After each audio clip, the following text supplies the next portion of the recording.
మత్తు వదలరా 2. ఒకవేళ మత్తు వదలరా 1 చూసుంటే కనుక 2 అయితే తప్పకుండా చూడండి, చాలా బాగుంది. ఇందులో బాబు అంటే మన హీరో, ఇందులో యేసుదేవ్ అనే సత్య క్యారెక్టర్ అనమాట. సో వీళ్ళిద్దరూ ఒక హీ టీమ్లో జాయిన్ అవుతారు. ఆ హీ టీమ్కి సీనియర్ అయ్యేది మన ఫైరా అబ్దుల్లా. సో రియా అనే అమ్మాయి మిస్ అవుతుంది. సో అది అసలు ఎలా మిస్ అయింది, ఏంటి ఆ స్టోరీ ఏంటి, మిస్టరీగా అది క్రైమ్ అదే వీళ్ళు ఇన్వెస్టిగేషన్ చేస్తూ ఉంటారన్నమాట. సో ఎలా మిస్ అయింది ఏంటి అని చెప్పేసి, సో అది స్టోరీ దాని మీద. అండ్ కామెడీ కూడా చాలా బాగుంది. అసలు ఇందులో ప్లస్ పాయింట్స్ ఏంటి మైనస్ పాయింట్లు నేను చెప్పబోతున్నాను.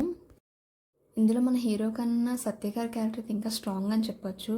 అంటే అతని వరకు చూసుకుని చాలా బాగుంది. అంటే మన మెగాస్టార్ చిరంజీవి గారిని మిమిక్రీ చేసి సాంగ్స్ పాడడం, డ్యాన్సులు వేయడం, ఈ హంగామా అంతా చేయడం వల్ల మూవీకి చాలా అంటే నవ్వుకునే ఛాన్స్ అయితే వచ్చింది. చాలా ఫన్గా నడిచింది. అండ్ ఇందులో వెన్నెల కిషోర్ గారు, సునీల్ గారు వీళ్ళందరూ మిమిక్రీ చేయడం, ఇలా ఆ వే ఆఫ్లో చూసుకుంటే చాలా బాగుంది మూవీ. ఇంకా మైనస్ పాయింట్లు ఏంటంటే రితేష్ రానాకి చాలా ఈ మూవీలో చాలా స్క్రీన్ ప్లే ఇచ్చారు. బట్ దానికన్నా సత్యకి ఇచ్చినది ఇంకా బెస్ట్ అని చెప్పొచ్చు. అదొక్కటి సత్యకి ఇంకా ఇంప్రూవ్ చేస్తుంటే బాగుంది అనిపించింది. అండ్ ఇందులో రోహిణిగా చేశారు. అసలు ఆవిడ యాక్టింగ్ అయితే ఆసమ్ అని చెప్పాలి. అండ్ సునీల్ గారు కానీ, అంటే మనం ఆల్రెడీ వాళ్ళ యాక్టింగ్ చూసాం కాబట్టి ఇందులో పెద్ద అని అనిపించడం, బట్ ఇది చాలా బాగుంది.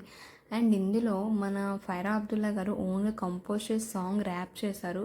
అదైతే ఆసమ్ అని చెప్పాలి. నిజంగా చాలా బాగా పాడారు ఆవిడ. అంటే ఇప్పటివరకు ఆవిడ మనం సింగింగ్ ఎప్పుడు చూడలేదు. డ్యాన్స్ చూసాము, డైలాగ్స్ యాక్టింగ్ చూసాము, కానీ సింగింగ్ ఎప్పుడు చూడలేదు. బట్ ర్యాప్ చేయడం అనేది ఇట్స్ నాట్ ఈజీ, కానీ చాలా బాగుంది. అండ్ దానికైతే ఫిదా అని చెప్పాలి నేనైతే.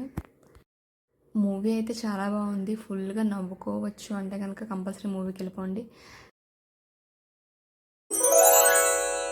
హలో అండి, ఈ ఛానల్ని లైక్ చేసి షేర్ చేసి సబ్స్క్రైబ్ చేసుకోండి. నేను చేసే ప్రతి వీడియో మీకు నోటిఫికేషన్ ద్వారా రావాలంటే కిందన బెల్ ఉంటుంది, దాన్ని కూడా క్లిక్ చేసేయండి.